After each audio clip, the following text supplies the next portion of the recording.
Hello friends, मैं हूँ हरीश और आज हम देखने वाले हैं कि रिएक्ट के अंदर JSX क्या होता है, वो हम कैसे लिख सकते हैं, उसे यूज़ कैसे करना है। चलिए तो बिना किसी देरी के स्टार्ट कर देते हैं। सिंपली मैं अपना VS कोड ओपन कर लेता हूँ। यहाँ मैंने पहले से ही प्रोजेक्ट बना के रखा है रिएक्ट का। अगर आपने नहीं बनाया तो सबसे पहले वो इनिशियलाइज कर लीजिएगा। इसके ऊपर मैंने पहले से ही 2 वीडियो बना के रखे हैं। सिंपली यहाँ पे मैं सोर्स फोल्डर ओपन करूँगा। इसके अंदर जाके अननेसेसरी फाइल को डिलीट कर दूंगा।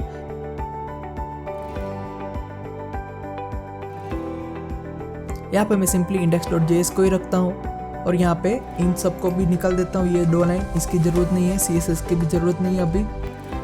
ओके, तो सिंपली मैं काम करता हूँ, एक नई फाइल बना देता हूँ। इसका नाम दे देता हूँ hello.js। ओके, सिंपली इतना लिखा और एंटर किया तो हमारी फाइल बन गई जावास्क्रिप्ट की। इसको भी मैं बंद कर देता हूँ। तो यहाँ पे ऐप को भी निकाल देते हैं, वो इसका काम नहीं है। सिंपली यहाँ पे मैं लिख देता हूँ H1 के अंदर हेलो वर्ल्ड और इसको किया मैंने सेव। चलिए अब ये प्रोजेक्ट को रन करना है तो हमें क्या करना है, सिंपली टर्मिनल ओपन करके यहाँ पे जाके लिखना है npm run start। ओके, या तो फिर आप लिख सकते हैं यान। अगर आपने यान इंस्टॉल किया है तो आप यूज़ कर सकते हो। सिंपली लिखो यान स्टार्ट, इतना लिखते ही वो स्टार्ट हो जाएगा। अगर आपके पास यान नहीं है तो आप ऐसे इंस्टॉल कर सकते हैं npm इंस्टॉल यान -g, ये ग्लोबली इंस्टॉल करके रख देगा। सिंपली इतना लिखते हैं, एंटर दे दो तो ये क्या करेगा, यान को आपके लिए इंस्टॉल करके रख देगा। अब आप यहाँ पे अगर लिखोगे यान तो वो ऑटोमेटिकली कमांड शुरू हो जाएगा अपने आप। ये देखो, ये ऑटोमेटिकली स्टार्ट हो गया है। तो अब हम पूरे प्रोजेक्ट के अंदर यान ही यूज़ करेंगे। तो आप सिंपली npm और यान के अंदर डिफरेंस समझ गए होंगे। यहाँ पे मैं सिंपली रन करता हूँ यान स्टार्ट, ये ऑटोमेटिकली स्टार्ट कर देगा स्क्रिप्ट को। चलिए ओके, तो यहाँ पे आप देख सकते हो कि हमारा प्रोजेक्ट सक्सेसफुली लोकल होस्ट के ऊपर ओपन हो चुका है। यहाँ पे हेलो वर्ल्ड आपको दिख रहा होगा। तो अब हम क्या करते हैं, सिंपली ये जो भी हेलो वर्ल्ड का जो भी कोड है उसे हम यहाँ पे निकाल देते हैं और यहाँ पे hello.js के अंदर जाके रख देते हैं। ये हम कैसे करेंगे, तो सबसे पहले आपको एक कंपोनेंट चाहिए होगा।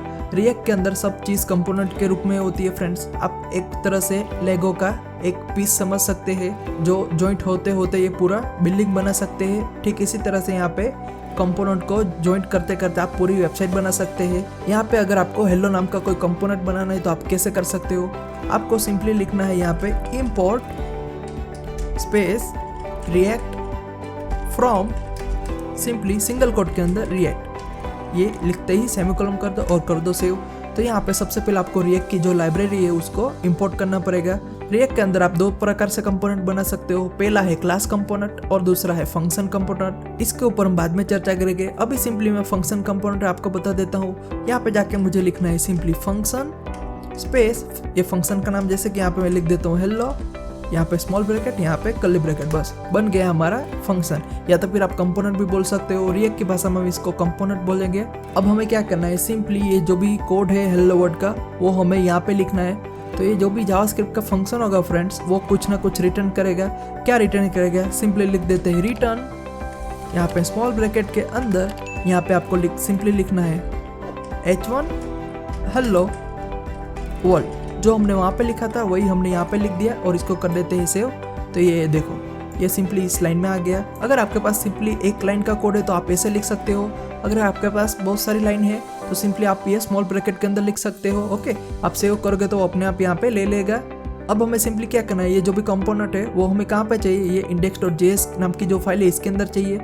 ये देखो, ये 2 सेपरेट फाइल है फ्रेंड्स। तो यहाँ पे ये कंपोनेंट है वो हमें दूसरी फाइल में चाहिए, तो हम ऐसे तो यूज़ नहीं कर सकते।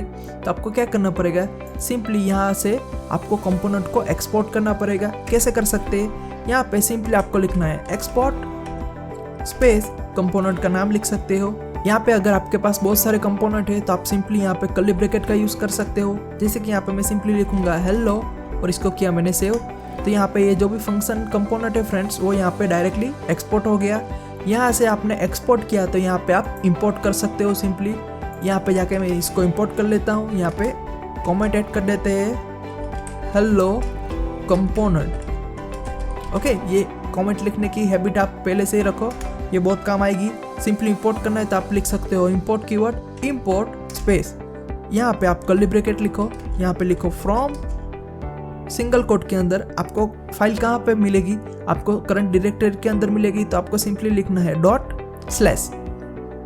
इतना लिखते ही आपको यहाँ पे ये देखो ये कंपोनेंट दिखा रहा है, उसको सिंपली सिलेक्ट कर दो, ये आ गया। अब हमें क्या करना है, इसके अंदर का जो भी ये तो एक पूरी फाइल है, इसके अंदर का एक कंपोनेंट चाहिए जो हमने यहाँ से पास किया है। तो यहाँ पे हमने कर्ली ब्रैकेट के अंदर मिल जाएगा। तो सिंपली आप एक काम कर सकते हो, उसका नाम लिख दो। जैसे कि यहाँ पे मैं लिख देता हूँ हेलो, ये देखो ऑटोमेटिक इसने दिखा दिया। उसको क्लिक करो और इसको कर दो सेव। तो यहाँ पे हमने सक्सेसफुली कंपोनेंट को इंपोर्ट कर लिया है फ्रेंड्स। अब हमें ये जो भी कोड है उसके साथ रिप्लेस करना है, कौन सा, ये कंपोनेंट। तो आप ऐसे लिख सकते हो, जैसे कि यहाँ पे सिंपली आप लिखोगे हेलो, इसको करोगे सेव और यहाँ पे जाके सिंपली इसको रिलोड करोगे तो आपका आउटपुट में ये देखो सिंपली हेलो दिखा रहा है। ओके, तो ये ऐसा क्यों हो रहा है, क्योंकि हमने यहाँ पे क्या लिखा है, सिंपली हेलो लिखा है। ये हेलो जो भी है फ्रेंड्स वो एज अ स्ट्रिंग चला गया।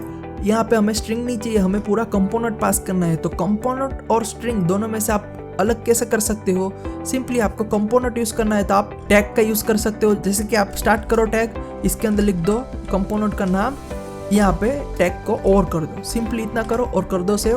और यहाँ पे ये देखो इसको करते हैं रिलोड। तो यहाँ पे ये देखो हेलो वर्ड का जो भी आउटपुट है वो यहाँ पे आपको दिख रहा है। तो यहाँ पे हमने क्या किया फ्रेंड्स, सिंपली एक कंपोनेंट बनाया, इसके अंदर हमने रिटर्न करवाया सिंपली H1 के अंदर हेलो वर्ड और यहाँ से एक्सपोर्ट कर दिया।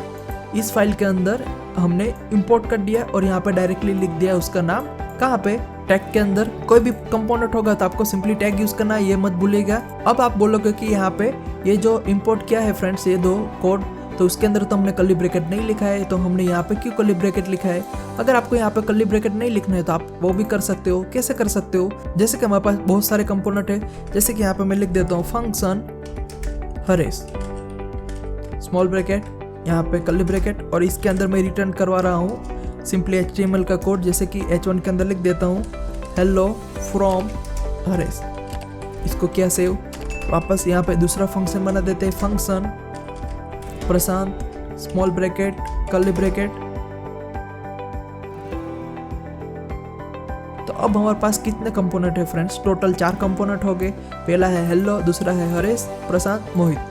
तो यहाँ पे ये 4 कंपोनेंट है। तो सिर्फ हम एक्सपोर्ट कौन सा कर रहे हैं, हेलो वाला।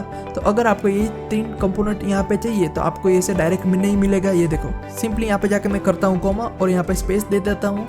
यहाँ पे अगर आपको सजेशन चाहिए तो सिंपली आप यूज कर सकते हो कंट्रोल स्पेस। जैसे क्लिक करोगे तो यहाँ पे ये देखो पूरी लिस्ट आ गई सजेशन की, लेकिन इसके अंदर कहीं पे भी हमारा कंपोनेंट नहीं है। क्यों, क्योंकि हमने अभी तक यहाँ पे एक्सपोर्ट ही नहीं किया है। तो आप ऐसे कर सकते हो, सिंपली कॉमा करो और यहाँ पे सब कंपोनेंट के नाम लिख, ऑर्डर कोई भी रख सकते हो फ्रेंड्स, आगे पीछे हो जाएगा तो भी चलेगा, कोई बात नहीं, लेकिन लिस्ट के अंदर एक बार आ जाना चाहिए। ओके, सिर्फ इतना लिखा। तो अब हम यहाँ पे सक्सेसफुली इंपोर्ट कर सकते हैं। ये देखो कंट्रोल स्पेस दिया तो यहाँ पे ये देखो दिखा रहा है। इसे कॉमा करते करते मैं इसे इंपोर्ट कर सकता हूँ डायरेक्टली। इसको किया मैंने सेव। तो अब अगर मुझे ये हरेश वाला कंपोनेंट यूज करना है तो सिंपली लिखूंगा यहाँ पे हरेश और यहाँ पे इसे टैग और कर दूंगा, इसको करता हूँ सेव और यहाँ पे जाके रिलोड कर देते हैं इसको। ये देखो ये आ गया हेलो फ्रॉम हरेश। ठीक इसी तरह से प्रशांत और मोहित का भी कर देते हैं। यहाँ पे लिख देता हूँ उसका नाम, इसको वापस जाके करते हैं रिलोड। तो ये देखो जितने भी कंपोनेंट वहाँ थे वो सब हमने यहाँ पे यूज कर लिए एक के बाद एक। तो इस तरह से आएगा कोड। आप इंस्पेक्ट के अंदर भी ये देख सकते हो, इसके अंदर इंस्पेक्टर और इसके अंदर रूट के अंदर ये देखो H1 सब आ गया। तो इस तरह से यूज कर सकते हो। तो यहाँ पे ये देखो अगर आपको एक कर्ली ब्रैकेट बार बार नहीं लिखना है, आपको आपके पास सिर्फ एक ही कंपोनेंट है या तो फिर एक मेन कंपोनेंट है, वही आपको एक्सपोर्ट कराना है, तो आप कैसे कर सकते हो, आप यूज कर सकते हो एक्सपोर्ट डिफॉल्ट। जैसे कि यहाँ पे मैं हेलो को निकाल देता हूँ और सिंपली ये हरेश मोहित वाला रख देता हूँ। यहाँ पे जाके सिंपली लिखता हूँ एक्सपोर्ट डिफॉल्ट, यहाँ पे लिख देता हूँ हेलो। इसको किया मैंने सेव। तो अब होगा क्या, हमने यहाँ पे लिखा है इस फाइल के अंदर से इतने सारे कंपोनेंट है, लेकिन डिफॉल्ट एक्सपोर्ट कर दो किस कंपोनेंट को, हेलो को। यानी ये जो भी हेलो वाला फंक्शन है उसको डायरेक्टली डिफॉल्ट एक्सपोर्ट ही कर दो।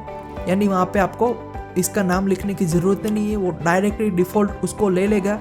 चलिए यहाँ पे आप कैसे लिख सकते हो, इसको मैं अभी इसके अंदर से डिलीट कर देता हूँ। अगर आप इसके अंदर हेलो ढूंढोगे तो आपको ये नहीं मिलेगा। क्यों, क्योंकि हमने वहाँ पे डिफ़ॉल्ट एक्सपोर्ट किया है। तो यहाँ पे इसका मीनिंग क्या हुआ, आपको डिफ़ॉल्ट वो वैल्यू मिल जाएगी, यानी आपको ये कर्ली ब्रैकेट के अंदर इंपोर्ट करने की ज़रूरत नहीं है। तो आप यहाँ पे इंपोर्ट के बाहर यहाँ पे लिख सकते हो डायरेक्टली। जैसे कि मैं यहाँ पे लिख देता हूँ हेलो वर्ल्ड। आप कोई भी नाम ले सकते हो। यहाँ पे मैंने किया कोमा। तो इससे होगा क्या, यहाँ पे ये जो पहला कीवर्ड है फ्रेंड्स, उसके अंदर ये डिफ़ॉल्ट जो एक्सपोर्ट हुआ कंपोनेंट है जो हेलो है, ये डायरेक्टली इसके अंदर आके स्टोर हो जाएगा। और अगर मैं यहाँ पे जाके इसको यूज़ करता हूँ और इसको किया मैंने पेस्ट, इसको किया सेव, यहाँ पे इसको करता हूँ रिलोड, तो ये देखो आउटपुट में कोई चेंजेस नहीं आएगा।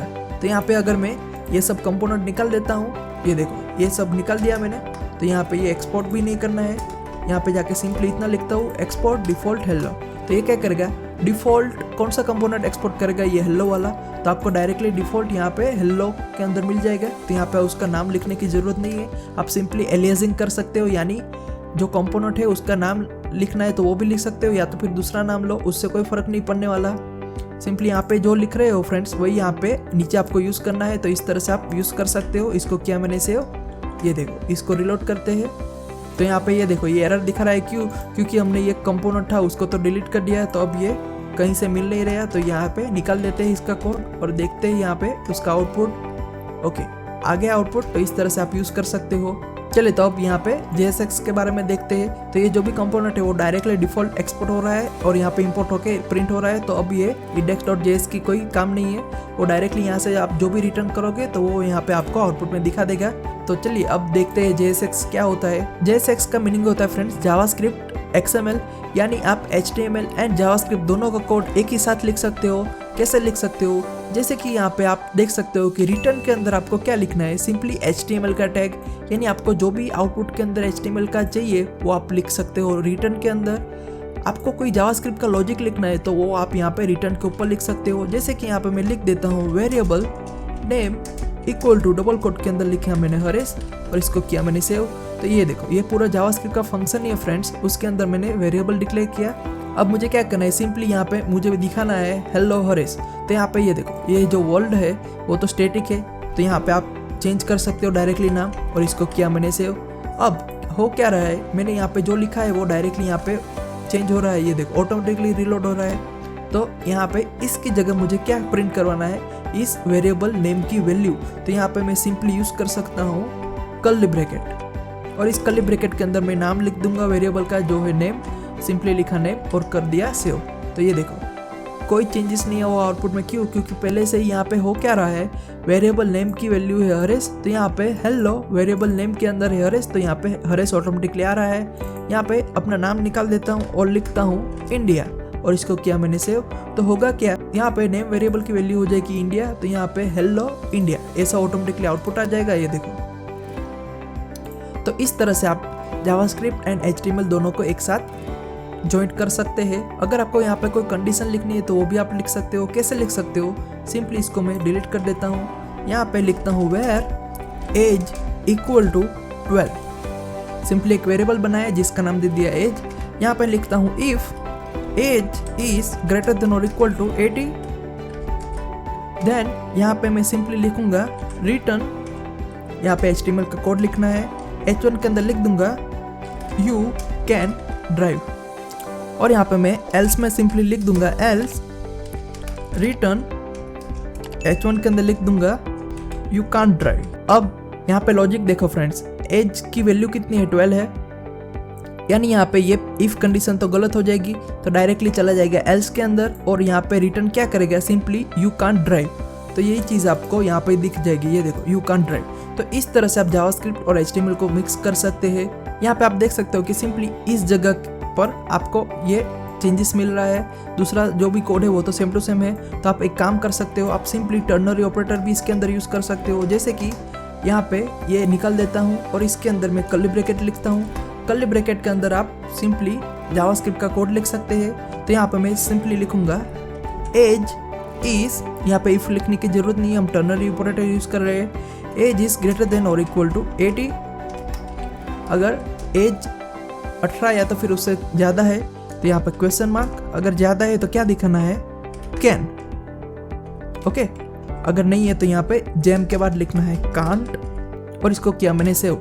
चलिए तो यहाँ पे ये देखो यू कांट ड्राइव, क्यों? क्योंकि यहाँ पे एज की वैल्यू है 12, तो यहाँ पे ये कंडीशन अगर सही होती तो ये कैन प्रिंट हो जाता, लेकिन यहाँ तो ये कंडीशन गलत हो रही है, तो डायरेक्टली जेम के बाद जो है कांट वो यहाँ पे प्रिंट हो रहा है। यहाँ पे मैं इसकी वैल्यू चेंज कर देता हूँ, यहाँ पे 21 लिख देता हूँ। अब क्या आना चाहिए, अब आना चाहिए कैन, क्योंकि ये पहली कंडीशन सही हो गई और इसके लिए ये कैन प्रिंट होना चाहिए।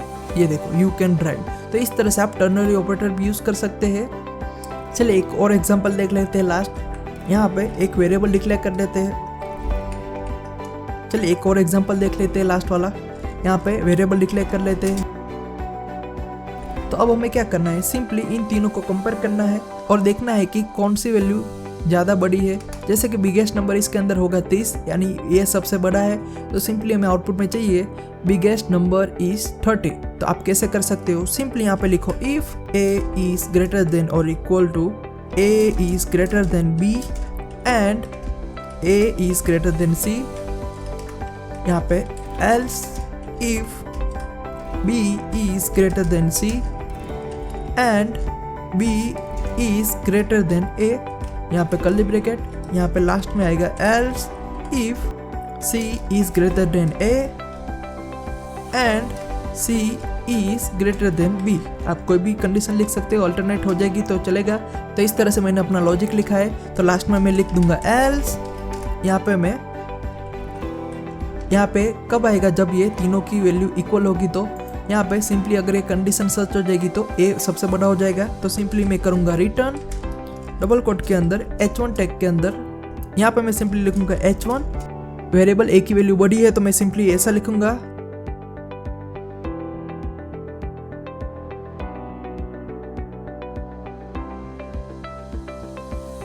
तो अब लॉजिकली हम देखने चाहिए तो यहाँ पे ये वाला प्रिंट होना चाहिए, यानी वेरिएबल c की वैल्यू कितनी है 30 इज बिगेस्ट। ओके, ऐसा आउटपुट में आना चाहिए। ये देखो, तो यहाँ पे ये देखो, ये लॉजिक सक्सेसफुली हमारा रन हो गया है। अगर यहाँ पे मैं चेंज करता हूँ इसकी वैल्यू, इसकी कर देता हूँ 10 और इसकी कर देता हूँ 30 और इसको किया मैंने सेव। तो ये देखो यहाँ पे अभी भी ये 30 बता रहा है। क्यों? क्योंकि यहाँ पे ये दूसरी कंडीशन सच हो रही है। तीनों को यहाँ पे 10 कर देते हैं तो ये लास्ट वाला आना चाहिए। ये देखो।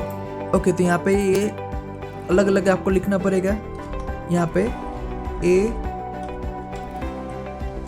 यहाँ पे b, यहाँ पे कर्ली ब्रैकेट के अंदर c। चलिए, तो अब ये आ जाएगा। ये देखो 10 10 10 बोथ ऑल आर इक्वल। तो इस तरह से आप लिख सकते हो। ओके फ्रेंड्स, आई होप आज की वाली वीडियो में आपको बहुत कुछ नया जानने को मिला होगा। तो फिर मिलते हैं नेक्स्ट वीडियो में। Thank you for watching.